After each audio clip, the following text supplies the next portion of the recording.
ఐబొమ్మ పరిచయం అక్కర్లేని పేరు. ఏదైనా ఒక సినిమా చూడాలి అని అంటే సినిమా థియేటర్కి వెళ్ళాలి, లేదా ఓటీటీకి వచ్చినంత వరకు వెయిట్ చేయాలి. అది కుదరకపోతే టీవీలో చూడాలి. సో చాలా మంది ఎటువంటి డబ్బులు కట్టకుండా ఫ్రీగా చూసే అవకాశం ఏదైనా ఉంది అని అంటే అది ఈ ఐబొమ్మ. అండ్ అలానే ఒక సర్వేలో ఏం తెలిసిందంటే 18 సంవత్సరాల నుంచి 24 సంవత్సరాల మధ్య ఉన్న వాళ్ళు సో ఎక్కువ మంది స్టూడెంట్స్ ఈ ఐబొమ్మ పైన ఆధారపడి ఉన్నారు. సో ఈ వీడియోలో ఐబొమ్మ ఏ రకంగా పైరసీ చేస్తుందని, ఐబొమ్మ పైన ఎలాంటి యాక్షన్ ఎందుకు తీసుకోలేకపోతున్నారు, ప్రతి ఒక్కటి కూడా డిస్కస్ చేద్దాం. దీనికోసం డీటెయిల్ గా మాట్లాడే ముందు మీరు ఈ వీడియోని లైక్ చేసి మీరు కూడా ఐబొమ్మ చూస్తారో లేదో కామెంట్ చేయండి. ఒక సినిమా రిలీజ్ అయిన కొద్ది రోజుల్లోనే ఓటీటీకి వస్తుంది. ఓటీటీలో రిలీజ్ అయిందో లేదో వెంటనే అది ఐబొమ్మలో కనిపిస్తుంది. చాలా మంది ఓటీటీలో కంటే కూడా ఈ ఐబొమ్మకి ఎక్కువ ప్రాధాన్యత ఇస్తారు. అయితే దీని కారణంగా సినిమా నిర్మాతలతో పాటుగా ఓటీటీ హక్కులు ఎవరైతే కొన్నారో వారికి కూడా విపరీతమైన నష్టం వాటిల్లుతుంది. దీనిపైన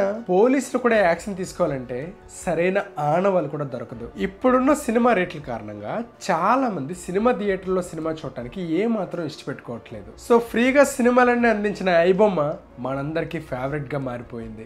ఏముందిలే, కొద్ది రోజుల్లో ఐబొమ్మలో వచ్చేస్తుంది కదా, ఈ మాట మనం తరచూ వింటూ ఉంటాం. అమెజాన్, నెట్ఫ్లిక్స్, ఆహా ఏదైనా కావచ్చు, అందులో వచ్చే ఏ సినిమా అయినా సరే కొద్ది నిమిషాల్లోనే ఐబొమ్మలో ప్రత్యక్షం అవుతుంది. అయితే ఒక సినిమా కథ నుంచి బీజిఎం వరకు కాపీరైట్స్ ఉంటాయి. సినిమా వాళ్ళ దగ్గర నుంచి ఓటీటీ ప్లాట్ఫామ్స్ కాపీరైట్స్ ని కొనుగోలు చేస్తాయి. సినిమా మ్యూజిక్స్ అనేవి ఆదిత్య మ్యూజిక్ కావచ్చు, టీ సిరీస్ కావచ్చు, ఇలా కొన్ని సంస్థలు వాటి కాపీరైట్స్ ని సొంతం చేసుకుంటాయి. సో అది ఎవరు పడితే వారు యూజ్ చేయడానికి అవ్వదు, దానికంటూ కొన్ని గైడ్ లైన్స్ ఉంటాయి. ఇఫ్ ఇన్ కేస్ ఎవరైనా యూజ్ చేసినా సరే దానికి కాపీరైట్స్ పడతాయి. ఫర్ ఎగ్జాంపుల్ మనకి ఏమైనా ప్రాబ్లం అయితే మనం ఏం చేస్తాం, పోలీస్ స్టేషన్ కి వెళ్తాం. ఓటీటీ ప్లాట్ఫామ్స్ కి ఏమైనా ప్రాబ్లం అయితే వాళ్ళు ఏం చేస్తారంటే ఐఎస్పి అంటే ఇంటర్నెట్ సర్వీస్ ప్రొవైడర్, దీనికి కంప్లైంట్ చేస్తారు. సో ఈ ఐఎస్పి ఏం చేస్తుందనంటే వెబ్సైట్స్ లో కొన్ని గైడ్ లైన్స్ ని, రూల్స్ ని ఏవైతే బ్రేక్ చేస్తాయో వాటి డొమైన్స్ ని ఇది బ్లాక్ చేస్తుంది అనమాట. అయితే ఐబొమ్మ వెబ్సైట్స్ ఏవైతే ఉన్నాయో వీటి లూప్ హోల్స్ ని పట్టుకోవటం చాలా కష్టం. లైక్ ఎలా అంటే ఫర్ ఎగ్జాంపుల్ మన ఛానల్లో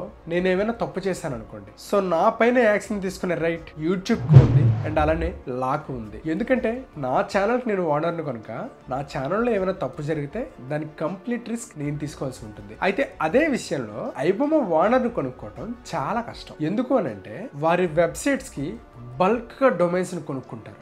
అంటే ఇఫ్ ఇన్ కేస్ ఒక డొమైన్ ని బ్లాక్ చేసినా సరే వెంటనే ఇంకొక డొమైన్ తో వెబ్సైట్ ని రన్ చేస్తారు. సో ఈ ఐఎస్పి అనేది కేవలం ఆ డొమైన్స్ ని బ్లాక్ చేయడం వరకు మాత్రమే చేయగలదు. సో అంతకు మించి ఏం చేయడానికి కూడా ఏమి ఉండదు. సో ఐబొమ్మ వాళ్ళు చాలా జాగ్రత్తగా దీన్ని స్ట్రీమ్ చేస్తారు. అంతేకాదు ఒక ఇండియాలోని మాత్రమే కాదు, దీన్ని వేరే వేరే కంట్రీస్ నుంచి కూడా ఆపరేట్ చేసే వాళ్ళు ఉన్నారు. ఐబొమ్మ పైన నిర్మాతలందరూ కలిసి యాక్షన్ తీసుకోవాలనుకున్నారు. దానికి ఐబొమ్మ ఒక వార్నింగ్ నోట్ ని కూడా రిలీజ్ చేసింది. ఐబొమ్మ మీద మీరు ఫోకస్ చేస్తే మేము ఎక్కడ ఫోకస్ చేయాలో అక్కడ చేస్తాం. డిస్ట్రిబ్యూటర్స్ కి ప్రింట్స్ అమ్మిన తర్వాత మీరేం పట్టనట్టు కెమెరా ప్రింట్స్ తీసేసి మీ ఓటీటీ రెవెన్యూ కోసం ఆలోచిస్తూ మా మీద ఫోకస్ పెట్టారు. హీరోలకి అంత రెమ్యూనరేషన్ అవసరమా? అలా వారి ఒపీనియన్స్ ని కొన్ని పాయింట్స్ రూపంలో రిలీజ్ చేశారు. అందులో ఆఖరిలో మేము ఏ దేశంలో ఉన్నా సరే భారతదేశం అలానే తెలుగు వాని కోసం ఆలోచిస్తూ ఉంటామని చెప్పి రాసి ఉంది. చావుకు భయపడిన వాడు దేనికి భయపడడు. There's nothing more dangerous than a man who has nothing to lose అని రాశారు.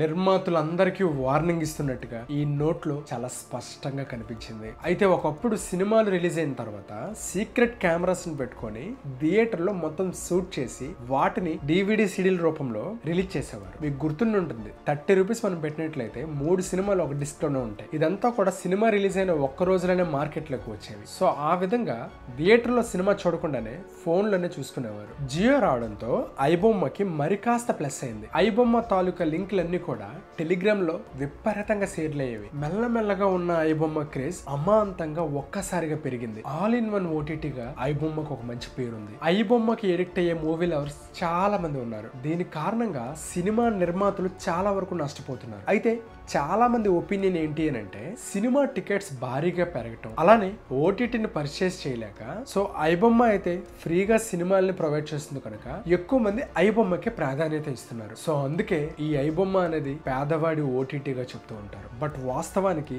ఇది ఒక ఇల్లీగల్ అని గుర్తుపెట్టుకోండి. That's all for today. Episode ఎలా అనిపించిందో కామెంట్ చేయండి. అండ్ ఈ వీడియో నచ్చితే లైక్ చేయడం మర్చిపోద్దు. మీరు కనుక మన ఛానల్ కి కొత్తగా వచ్చినట్లయితే ఖచ్చితంగా సబ్స్క్రైబ్ చేసుకోండి. ఎందుకంటే ముందు ముందు మన ఛానల్ మీకు ఎంతగానో ఉపయోగపడబోతుంది. నేను మీ శరత్, సైనింగ్ ఆఫ్.